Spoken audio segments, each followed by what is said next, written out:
सबको मेरा प्रणाम। मेरा नाम आर्य कृष्णन। मैं निर्मला कॉलेज की प्रथम वर्षीय शोधार्थी हूँ।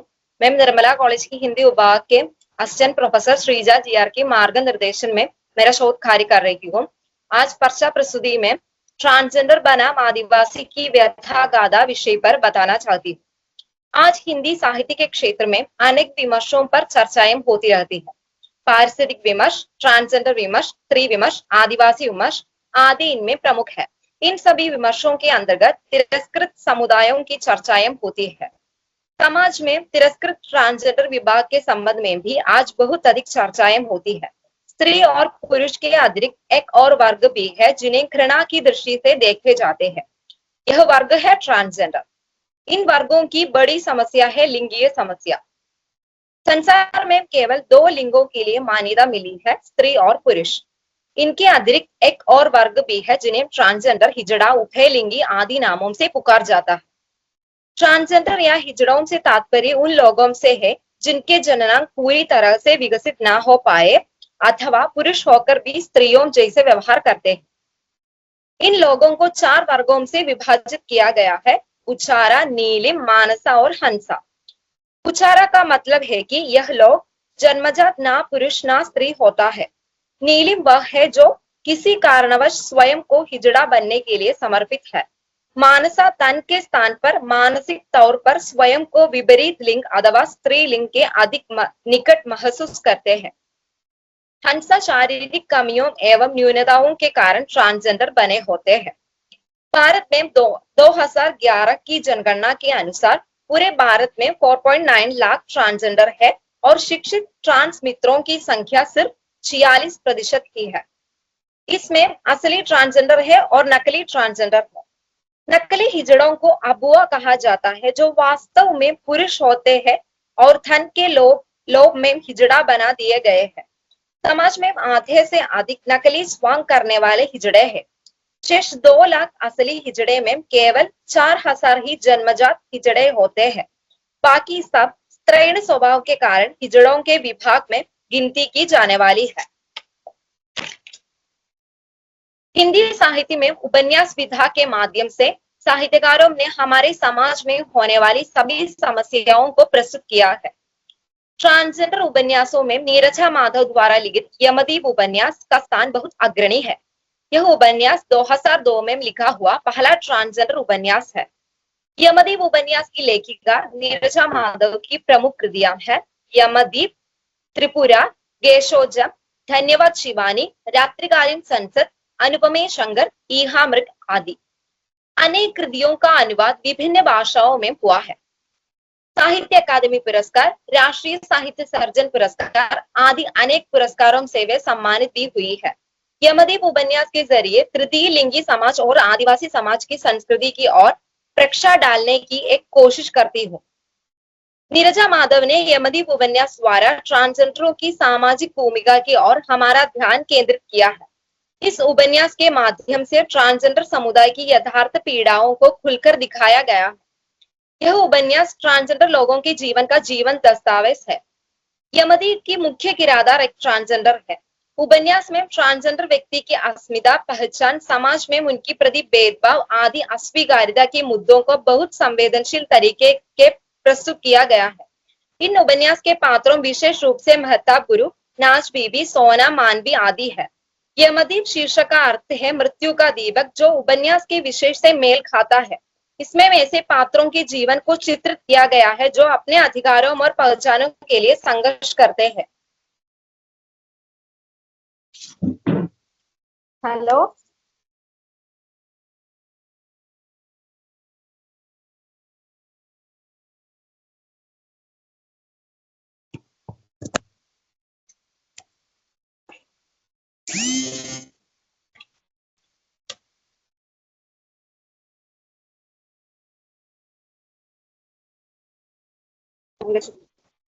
उपन्यास में नाच बीबी एक ट्रांसजेंडर है।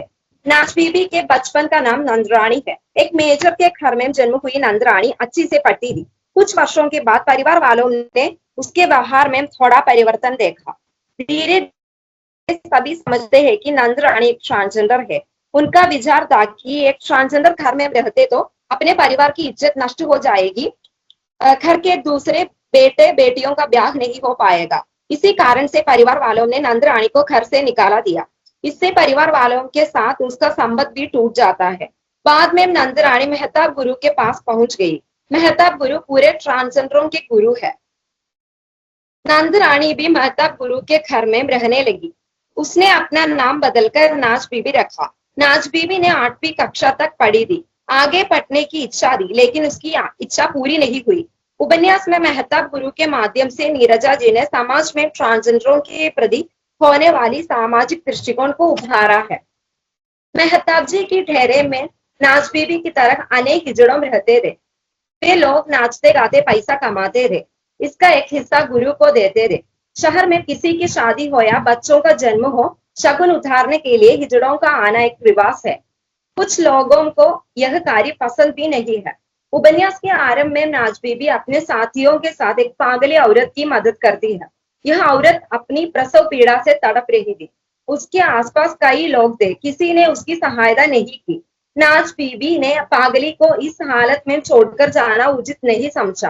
वह कहती है, अब कोई पूछनहार नहीं इसका, तो क्या हम भी छोड़ जाएगा?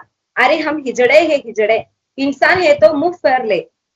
उस समय हिजड़े ही उनकी प्रसूति में सहायक रहे। प्रसूति के बाद वह औरत मर जाती है।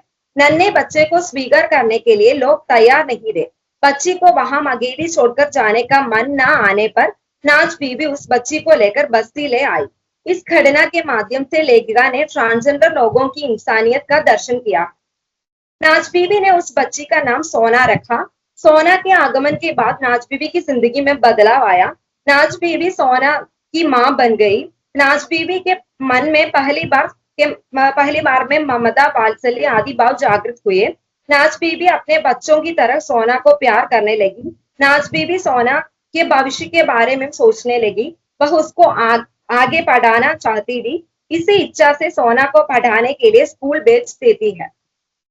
सोना के स्कूल जाते वक्त नाज बीबी नाचते गाते पैसा कमाने के लिए चली जाती है। नाज बीबी अच्छी तरह सोना का ख्याल रखती थी। सोना यह नहीं जानती कि नाज बीबी एक ट्रांसजेंडर है और वह उसकी असली मां नहीं है। नाज बीबी भी यह सोना से छिपाती थी। उपन्यास का दूसरा प्रमुख पात्र है मानवी। मानवी से उपन्यास एक दूसरा मोड़ से आता है। मानवी एक आधुनिक विचारधारा वाली सशक्त नारी है। मानवी के जरिए नीरजा जी ने एक संदेश दिया है कि नारी संघर्ष और उसकी ताकत से समाज में सकारात्मक बदलाव ला सकते हैं। मानवी एक जर्नलिस्ट थी। वह हमारे समाज में पीड़ितों, शोषितों और ट्रांसजेंडरों को इंटरव्यू लेती है। उनके अनुभवों को वह समझती है और समाचार पत्रों में उनकी इंटरव्यू छपवाती है। और स्वयं मानवी भी इसी तरह से पीड़ित, शोषित ट्रांसजेंडर लोगों के साथ ही रहती है। मानवी अपने अधिकारों के लिए लड़ती है और समाज में व्याप्त असमानताओं के खिलाफ खड़ी होती है। उपन्यास में मानवी नाज बीबी की इंटरव्यू लेती है जब पहली बार दोनों की मुलाकात हुई थी। मानवी ट्रांसजेंडर लोगों की समस्याओं को जानने लगी थी। नाज बीबी की तरह सारे हिजड़ों की स्थिति को समझते हुए मानवी ने हिजड़ों के साथ होकर उन पर होने वाली शोषणों के प्रति लड़ना शुरू किया। उपन्यास के अंत में पुलिस डेरे में आती है और सोना को पकड़कर जाती है। उस समय नाज बीबी की दयनीय स्थिति का चित्र लेखिका ने बहुत मार्मिक ढंग से प्रस्तुत किया। लेखिका समाज में उपेक्षित ट्रांसजेंडरों में इतनी बड़ी ममता और मानवता का भाव समाज को दर्शाती है। उपन्यास में नाज बीबी की मां की मृत्यु के अवसर पर घर वालों की मनोदशा का चित्रण किया गया है। नाज बीबी अपनी मां को अंतिम बार देखने के लिए कब्रिस्तान गई। लोगों ने एक हिजड़ा को कब्रिस्तान में आते देखा तो इसे अपशगुन माना। घर वालों ने नाज बीबी को अपनी मां की लाश अंतिम बार देखने की अनुमति नहीं दी। इस घटना के माध्यम से लेखिका ने ट्रांसजेंडर लोगों की दयनीय स्थिति का चित्रण किया। उपन्यास का शीर्षक प्रतीकात्मक है। लेखिका ने स्वयं ट्रांसजेंडरों के बीच में जाकर उनकी समस्याओं को खुद समझकर ही उपन्यास लिखा। उन्होंने ट्रांसजेंडर समुदाय को उस दीप की उपमा दी है जो दीपावली के शुभ अवसर पर आवास के ठीक एक दिन पहले यम के दीप के रूप में रखा जाता है और घर के लोग फिर पलटकर उस दीप को नहीं देखते, क्योंकि ऐसा देखना अपशगुन माना जाता है। यमदीप उपन्यास के माध्यम से नीरजा जी ने ट्रांसजेंडर लोगों की मानवता का भाव कई उदाहरणों के साथ समाज के सामने दिखाने का प्रयास किया है। यह समुदाय लिंग के आधार पर समाज और परिवार वालों द्वारा उपेक्षित है। इनके जीवन के कई पहलुओं को लेखिका ने दर्शाया है। साथ ही साथ लेखिका ने हमारे सभ्य समाज के दृष्टिकोण का भी यथार्थ चित्रण किया है। उपन्यास में सभी हिजड़े अपने गुरु के आदेशों का पालन करते हैं, अपने कमाई की एक निश्चित हिस्सा गुरु को देते हैं। गुरु के आदेश के अनुसार बीमार लोगों की सेवा की व्यवस्था की गई है। बीमार व्यक्ति और उसकी सेवा करने वाले व्यक्ति का खर्च अन्य हिजड़ों की कमाई से लिया जाता है। इतनी बड़ी मानवता आज सभ्य समाज में कहाँ दिखाई देती है? इस संदर्भ में नीरजा माधव लिखती है कि गुरुजी पूरे शहर की हिजड़ों का गुरु है। हिजड़ा समुदाय में उनकी ही बात चलती है। उनका अनुशासन सर्वोपरि है। उनका निर्णय सर्वमान्य है। कब किसे किस क्षेत्र में नाचता गाना है, किसी के बीमार होने पर किसे उसकी सेवा टहल करनी है, उसकी कमाई ना होने पर भी उसका एक हिस्सा गुरुजी के पास सुरक्षित हो जाता है। वैसे भी अपनी कमाई का एक मोटा हिस्सा गुरुजी के पास ईमानदारी से जमा कर देना शहर के तमाम हिजड़ों का प्रतिदिन का नैतिक दायित्व है। इस कर्तव्य से कई भी हिजड़ा मुक्त नहीं हो सकता। उपन्यास में नाच बीबी, शबनम, शैलू, मंजू सारे पात्र अपने अपने फर्ज निभाते हैं। शैलू नए नए ट्रांसजेंडरों में शामिल हुआ। वह बाहर कमाई के लिए जाने से हिचकिचाते हैं। वह बस्ती में रहकर बीमार साथियों की सेवा करता है। मेहताब गुरु बूढ़े होने के कारण बाहर नहीं जा सकते। उनकी जीविका के लिए अन्य किन्नरों की कमाई से हिस्सा मिलते हैं। इस प्रकार उदार मानवता उपेक्षित किन्नर समाज में पाई जाती है। नीरजा माधव का यमदीप उपन्यास उपेक्षित ट्रांसजेंडर जीवन और उसकी मानवता का असली दस्तावेज है। इसमें ट्रांसजेंडर जीवन की कई पहलुओं पर प्रकाश डाला गया। ट्रांसजेंडर के जीवन संघर्ष तथा इस संघर्ष के दौरान आने वाली समस्याओं को चित्रित करने में उपन्यासकार ने सफलता प्राप्त की है।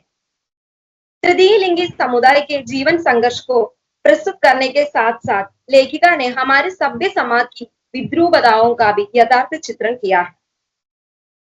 मुख्य धारा नाम से अपने के लिए एक सुरक्षित दर्जा बनाकर सभ्य कहे जाने वाले लोग तृतीय लिंगी और आदिवासियों को किनारे धकेलने की प्रवृत्ति समाज में चली आ रही है। असल में सभी भारतीय संविधान के अधिकारों के हकदार है। विकास के नाम पर आदिवासियों का शोषण करने वाला मुख्य धारा का समाज सरकार की नीतियों को अपनी तरफ लाकर अपनी सुख सुविधाओं के लिए 24 खंडे लगे रहता है। असल विकास भारत के सभी हिस्से के लोगों को भारतीय मानकर चलाने से ही प्राप्त हो।